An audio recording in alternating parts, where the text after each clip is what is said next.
రెండో దినవృత్తాంతములు చివరిగా దేవుని నమ్మితే మీకేం కలుగుతుందనంటే ఇక్కడ ఏమని చెప్తున్నారు చూడండి. రెండో దినవృత్తాంతములు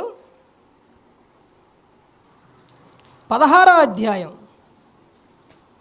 రెండో దినవృత్తాంతములు 16వ అధ్యాయం 6వ వచనం నుంచి చూడండి. అప్పుడు రాజైన ఆస యోధావారినందరినీ సమకూర్చెను. వీరు పోయి బయోష కట్టించుచుండిన రామా పట్టణపు రాళ్లను దూలములను తీసుకొని వచ్చిరి.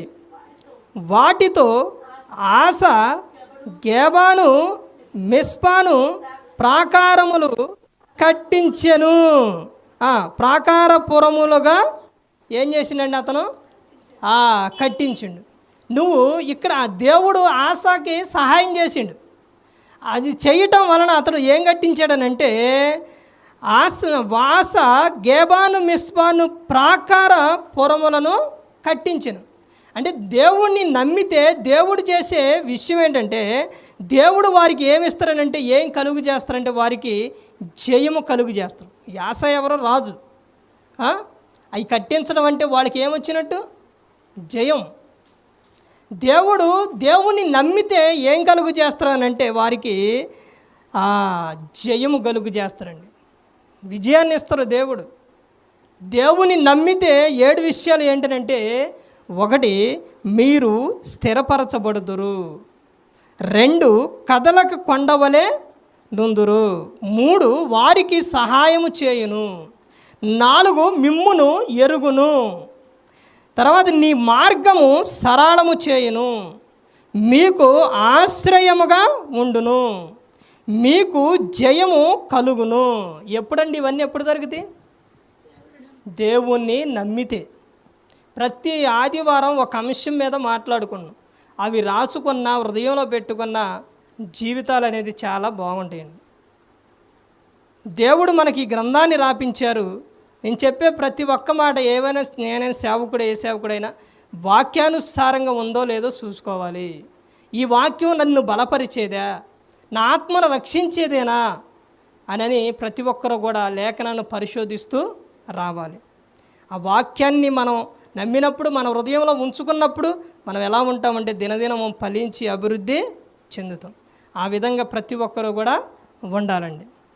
దేవుడు మనల్ని నమ్మి మనకు బాధ్యత అనేది ఇస్తున్నారు, మనం నమ్ముచున్నారు. అందుకని ఆయన పట్ల మనం ఏం కలిగి ఉండాలంటే విశ్వాసం కలిగి ఉండాలి. చేసే ప్రతి ఒక్క పని కానీ, ప్రతి ఒక్క కానీ, ఒక కార్యక్రమం కానీ, ఏదైనా కానీ ఒక సేవకుడికి ఏదైనా చెప్పి అది చేసినప్పుడు ఎలా ఉంటుందంటే ఆశీర్వాదకరంగా ఉంటుంది. అందుకని ప్రతి ఒక్కరూ కూడా దేవుని యందు భయభక్తులు కలిగి ఉండాలి. ఎవరు నశించి నరకానికి వెళ్ళిపోకూడదని యేసుక్రీస్తు ప్రభువారు ఈ లోకానికి వచ్చి మనందరి కోసం సిలువలో ఆయన ప్రాణం పెట్టారు. మనకు ఇలాంటి మాటలు దేవుని లేక, ప్రేమ లేక, మన ఆత్మను రక్షించే వాక్యం ఇది. దీన్ని ఎలా అంగీకరించాలండి? సాత్వికముతో ఈ వాక్యాన్ని అంగీకరించాలి. సాత్వికం కలిగి ప్రతి ఒక్కరు కూడా ఉండాలి. ప్రతి ఒక్కరు కూడా ఎవరు నశించి నరకానికి వెళ్ళిపోకూడదని యేసుక్రీస్తు ప్రభువారు ఈ లోకానికి వచ్చి మనందరి కోసం సిలువలో ఆయన మరణించారు. తల్లి గర్భంగా పిండంగా ఉన్న ఏర్పడ్డ కానించి ముదిమి వచ్చు వరకు ఎత్తుకొని నేను నిన్ను ముద్దాడతానని చెబుతున్నారు. దేవుడు ఎవరిని విడిచిపెట్టడం.